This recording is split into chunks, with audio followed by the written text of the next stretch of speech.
Pernahkah kamu bertanya-tanya apa yang membedakan berita yang benar-benar kredibel dengan sekadar tulisan biasa di internet? Jawabannya ada pada kode etik jurnalistik. Bukan hanya sekedar aturan, kode etik ini ibarat kompas moral bagi setiap wartawan di Indonesia, memastikan bahwa setiap informasi dipublikasikan bukan hanya untuk menarik, tapi juga dapat dipercaya.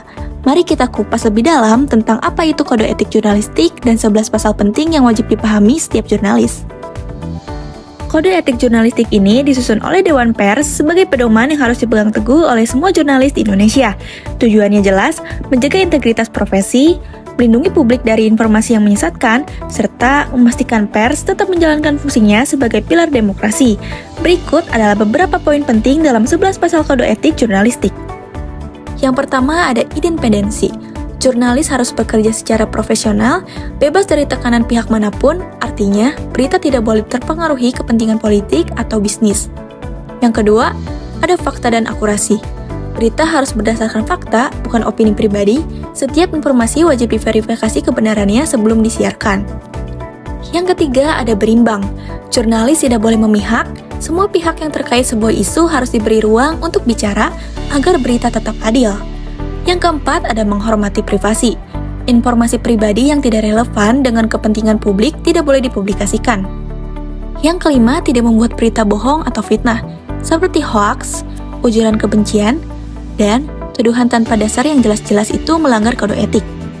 Yang keenam, tidak plagiarisme. Setiap karya jurnalistik itu harus orisinal.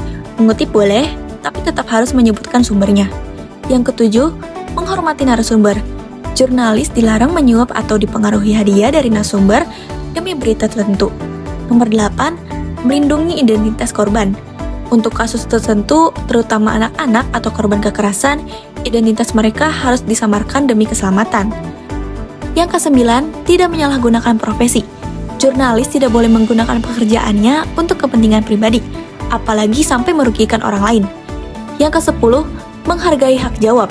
Jika ada pihak yang merasa dirugikan pemberitaan, media wajib memberikan kesempatan untuk klarifikasi. Yang ke-11, bertanggung jawab. Setiap berita yang dipublikasikan bukan hanya tanggung jawab penulis, tapi juga lembaga media. Jadi, kode etik jurnalistik bukan sekedar aturan di atas kertas, tapi fondasi kepercayaan publik pada media.